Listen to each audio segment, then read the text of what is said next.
Hello everyone and welcome back to Math Bold Master. তেনেহলে আৰম্ভ কৰো আমাৰ আজিৰ সেশনটো। তো আমি কথা পাতি আছো ইউনিট 4 ক্লাস 6 ৰ ডেটা হ্যান্ডলিং এন্ড প্ৰেজেন্টেশন। তো আমি পিকচাৰ গ্ৰাফছৰ ওপৰত বহুতখিনি কনসেপ্ট আমি কথা পাতিলো। তো তাকে কন্টিনিউ ৰাখি আজি আমি আৰু এটা প্ৰেক্টিস সেশন আৰম্ভ কৰিম। তো প্ৰেক্টিস সেশনৰ নাম হৈছে মেক পিকচাৰ গ্ৰাফছ। তো টোটাল 7 কোৱেশ্চনছ আছে। তেনেহলে আৰম্ভ কৰো। তো ইয়াতে ফাৰ্স্ট কোৱেশ্চনটো দিছে miss এৱেন counted how many glasses of milk some of her students drank at lunch. তো ইয়াতে এটা গ্ৰাফ দিয়া আছে। ঠিক আছে।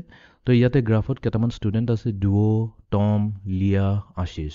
ঠিক আছে। এই চাৰিটা ষ্টুডেণ্টে লাঞ্চ টাইমত সিহঁতে কি কৰিলে গাখীৰ খালে। তো ইয়াতে কোন ষ্টুডেণ্টে কিমান গাখীৰ খালে সেইটো তেওঁ টিচাৰজনীয়ে কি কৰিলে এইটো গ্ৰাফত নোট ডাউন কৰি থলে। এতিয়া এইটো আমি বুজিব লাগিব। ইয়াতে এইটো যিহেতু এটা পিকচাৰ গ্ৰাফ হয় তো ইয়াতে দিয়া আছে এটা গ্লাছ দিয়া আছে আৰু গ্লাছৰ ভিতৰত গাখীৰ আছে। ঠিক আছে। তো এটা পিকচাৰৰ গ্লাছটোৱে কি কৈ আছে তাৰমানে এইটো হ'ব 1 গ্লাছ অফ মিল্ক। তো এতিয়া আমি প্ৰথমতে কাউণ্ট কৰি লওঁ যে ডুৱে কি গ্লাছ গাখীৰ খালে। তো ইয়াতে আমি কাউণ্ট কৰি ল'লোঁ ফাৰ্ষ্ট গ্লাছৰ কাৰণে এটা, ছেকেণ্ডটোৰ কাৰণে এটা, then third, then fourth, then fifth. যিহেতু 5টা গ্লাছ আছে তো তাৰমানে ইয়াতে ডুৱে টোটেল 5 গ্লাছ মিল্ক খালে। ঠিক আছে। নেক্সট আমি যাওঁ টমৰ ওচৰলৈ। টমৰ এটাই গ্লাছ আছে তো টমে এটা গ্লাছ খালে। তাৰপিছত লিয়াৰ 1 2 3 4 চাৰিটা গ্লাছ খালে। ঠিক আছে। আৰু ফাইনেলি আমাৰ আছে আশিষে 1 2 3 4 5 6 ছটা গ্লাছ খালে। ঠিক আছে। এতিয়া আমি কুৱেশ্যনটোলৈ আহিছে। কুৱেশ্যনটো কিনো সুধিছে complete the chart using the picture graph to show' how many glasses of milk each student drank. তো এই গ্ৰাফটো কমপ্লিট কৰিব লাগিব। কমপ্লিট কৰি পেলাই আমাক সুধিছে যে ইচ ষ্টুডেণ্টে কি গ্লাছ খালে। এইটোতো আমি লিখি দিলোঁ ডুৱে 5 গ্লাছ, টমে এটা গ্লাছ, লিয়াই 4টা গ্লাছ আৰু আশিষে টোটেল 6টা গ্লাছ। তো এইখিনি আমি ইয়াতে নোট ডাউন কৰি লওঁ। তো আমি চাই যাওঁ ডুও আছিল আমাৰ 1 2 3 4 5 গ্লাছ। তো ডুও হ'ল 5, টমে 1 গ্লাছ, ৰাইট। টমৰ 1 গ্লাছ, লিয়া আছে 1 2 4 4 গ্লাছ আৰু আশিষৰ আছে আমাৰ 6টা গ্লাছ। ঠিক আছে। Total 6 glass. তো এতিয়া আমি চেক কৰি লওঁ। ঠিক আছে। এতিয়া আমি যাওঁ নেক্সট কুৱেশ্যনটোলৈ। Problem number 2 a group of friends walked dogs for their neighbours. কেইটামান ফ্ৰেণ্ডৰ গ্ৰুপ আছে তেওঁলোকে কি কৰিলে ওচৰ চুবুৰীয়াৰ যিমানবোৰ কুকুৰ আছিলে সিহঁতক খোজ কঢ়াবলৈ লৈ গ'ল। এতিয়া প্ৰথম ফ্ৰেণ্ড ৰেনে কেইটা কুকুৰ খোজ কঢ়ালে ইয়াতে লিখা আছে 3টা, মেৰীয়ে 4টা কুকুৰ আৰু অলে লৈছে 6টা কুকুৰ। ঠিক আছে। ইহঁতে ইচ কেইটা কুকুৰ লৈ ফুৰাবলৈ লৈ গৈছে তো এইকেইটা গোটেইখিনি নোট ডাউন কৰিছে। Create A picture graph to show' how many dogs is friend ৱাকড। ইয়াতে দিয়া আছে সুধিছে আমাক এটা পিকচাৰ গ্ৰাফ বনাব লাগে। ইয়াতে পিকচাৰ গ্ৰাফটো এইবাৰ আমি বনাব লাগিব। প্ৰিভিয়াছ কুৱেশ্যনত আমাক দিয়া আছিল অলৰেডি গ্ৰাফটো, বাট এইবাৰ আমি বনাব লাগিব। যিটো ডেটা আছে সেই ডেটাটো চাই পেলাই আমি বনাব লাগিব। চিম্পল কুৱেশ্যন হয়। তো ইয়াতে দিয়া আছে এটা কুকুৰৰ পিকচাৰ। এটা কুকুৰ হৈছে 1 ডগ ৱাকড। ঠিক আছে। তো ৰেনে কেইটা কুকুৰ ৱাক কৰিছে 3টা। তো আমি কেইটা পিকচাৰ ইউজ কৰিব লাগিব 3টা, বিকজ এটা পিকচাৰে এটা ডগ হয়। তো 3টা ডগৰ কাৰণে 3টা পিকচাৰ হ'ব। তো ৰেনৰ জেগাত আমি কি কৰিম 3টা দিম, 1 2 3টা। ঠিক আছে। নেক্সট আছে আমাৰ মেৰী 4টা কুকুৰ। তো মেৰীয়ে খোজ কঢ়ালে 4টা কুকুৰ। তো আমি দিম 1 2 3 4। ঠিক আছে। নেক্সট আছে আমাৰ অলে আমাৰ 6টা। তো আমাৰ হ'ব 1 2 3 4 5 6। ঠিক আছে। চেক কৰি চাওঁ। অ'কে হৈ গ'ল। এতিয়া আমি যাওঁ নেক্সট কুৱেশ্যনটোলৈ।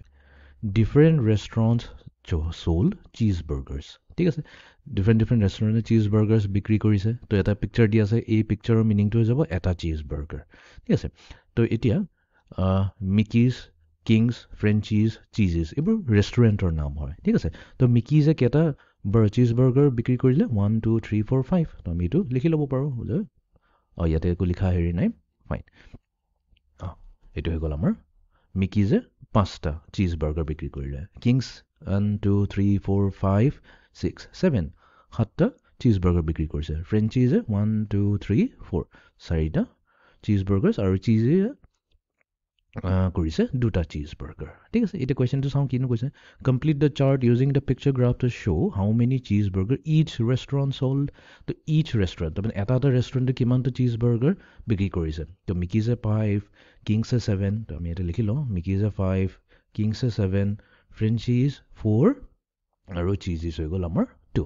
আমি এতিয়া নোট ডাউন কৰি ল'ম তো মিকিজৰ জেগাত আমি লিখিম 5 ঠিক আছে কিংছৰ জেগাত আমি লিখিম 7 ফ্ৰেঞ্চিজৰ জেগাত আমি লিখিম 4 এটা হৈ গ'ল 4 আৰু চিজৰ জেগাত থাকিব আমাৰ 2টা ঠিক আছে তো আমি এইটো চেক কৰি লওঁ ঠিক আছে এতিয়া আমি যাওঁ next কুৱেশ্যনটোলৈ A garden has different types of flowers. তো এটা গাৰ্ডেনত different types of flowers আছে rose আছে daffodil আছে tulip আছে তো এতিয়া rose কেটা আছে 6টা rose আছে daffodil 3টা আছে আৰু tulip 3টা আছে ইয়াতে পিকচাৰ গ্ৰাফত এটা পিকচাৰ দি আছে ফুলৰ তো এটা পিকচাৰে কি কৈ আছে এটা ফ্লাৱাৰে হ'ব তো এতিয়া আমি এটা ফিল কৰিব লাগিব তো rose কেটা আছে 6টা rose আছে তো আমি কি কৰিম 1 2 3 4 5 6 6টা rose দি দিম Next daffodil আছে আমাৰ ইয়াতে 3টা তো 3টা daffodil কাৰণে আমি কি দিম 1 2 3 right তাৰ পিছত আছে আমাৰ tulip তো tulip আছে আমাৰ ইয়াতে 3টা tulip আছে তো আমি 3টা ফুল ইউজ কৰিম 1 2 3 ঠিক আছে daffodil 3টা tulip 3টা চেক কৰি লওঁ ঠিক আছে এতিয়া আমি যাওঁ next কুৱেশ্যনটোলৈ An ice cream shop counted how many strawberry ice cream cones they sold for 5 days. ঠিক আছে এটা আইসক্ৰিমৰ দোকান আছে তো সেই আইসক্ৰিমৰ দোকানতে কি কৰিছে strawberry ice cream বিক্ৰী কৰিছে strawberry ice cream cones বিক্ৰী কৰিছে তো ইহঁতে ফাৰ্ষ্টটা দিনত কিমানটা আইসক্ৰিম বিক্ৰী কৰিছে সেইটো এটা আমাক চাৰ্টত দি আছে বোলে মানডে ইমান টিউজডে ওয়েডনেসডে থাৰ্সডে ফ্ৰাইডে তো এইটো ইয়াতে আমি ডেটাটো দিয়া আছে আৰু ইয়াতে দিয়া আছে যে এই আইসক্ৰিমৰ পিকচাৰটো কি কৈ আছে এটা আইসক্ৰিম কোন হ'ব তো তাৰ মানে আমাৰ মানডে কেটা আইসক্ৰিম বিক্ৰী হ'ল দুটা টিউজডে হৈছে আমাৰ এটা দুটা তিনটা ওয়েডনেসডে হৈছে আমাৰ এটা দুটা তিনটা চাৰিটা পাঁচটা ছয়টা থাৰ্সডে হৈছে আমাৰ এটা দুটা তিনটা চাৰিটা আৰু ফ্ৰাইডে 1 2 3 4 5 6 7 তো ইয়াতে টোটাল 7টা আইসক্রিম কোনস সেল হৈছে ফ্ৰাইডে তো এতিয়া আমি এটো চাৰ্টটো কমপ্লিট কৰিব লাগে তো আমি এটা কাম কৰো প্ৰথমে নোট কৰি লওঁ 2 3 6 4 7 ঠিক আছে 2 3 6 4 7 তাৰমানে মানডে দুটা টিউজডে তিনটা ওয়েডনেসডে 6টা থাৰ্সডে 4টা আৰু ফ্ৰাইডে 7টা 2 3 6 4 7 2 3 6 4 আৰু 7 ঠিক আছে এতিয়া আমি যাওঁ next কুৱেশ্যনটোলৈ A group of students ate cookies for lunch তো কেইটামান ষ্টুডেন্টস আছিলে গ্ৰুপ অফ ষ্টুডেন্ট আছে তাহাঁতে কি কৰিলে লাঞ্চত কুকিজ খালে ঠিক আছে আৰ্নেষ্ট নামৰ ষ্টুডেন্টজনে কেইটা কুকিজ খালে 3টা এলমা 2টা খালে কাৰ্লছে 5টা খালে আৰু এলেনাই এটা খালে সো এটা পিকচাৰ দি আছে এটা এই পিকচাৰটোৱে কৈ আছে এটো মানে হৈছে এটা কুকি ঠিক আছে তো আৰ্নেষ্টই খাইছে 3টা কুকিজ তো আমি আৰ্নেষ্টৰ জেগাত 3টা দিম 1 2 3 তাৰ পিছত এলমাই 2টা কুকিজ খাইছিল তো এলমাৰ জেগাত আমি দিম 1 2 2টা কুকিজ নেক্সট আছে আমাৰ কাৰ্লছে 5টা খাইছিল তো 5টা মানে 1 2 3 4 5 আৰু ফাইনালি এলেনাই এটা কুকিজে খালে তো 1 দি দিলো আমি চেক কৰি চাওঁ ঠিক আছে এতিয়া আমি যাওঁ next কুৱেশ্যনটোলৈ A group of squirrels started collecting acorns for the winter.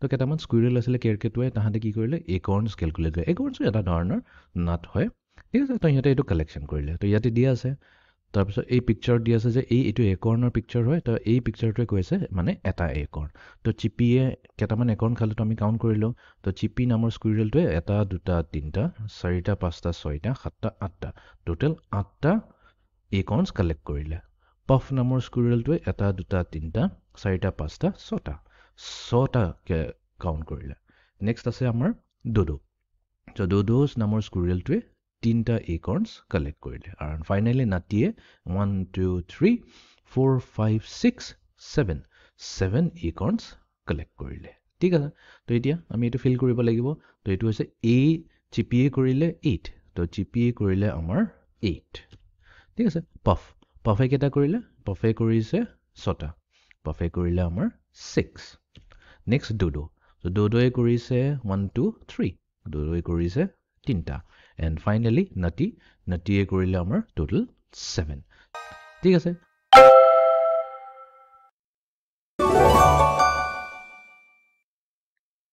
তো এইটো আছিল আমাৰ আজিৰ সেশনটো তো আমি আজি কথা পাতিলো কেটামান পিকচাৰ গ্ৰাফছ হ'ব তো আমি প্ৰেক্টিছ সেশন আছিল এইটো তো পিকচাৰ গ্ৰাফছ কেনেকৈ পঢ়িব লাগে কেনেকৈ তাৰ পৰা ডেটা ওলাব লাগে তো তাৰ বিষয়ে আমি কৰিলো so see you in the next session thank you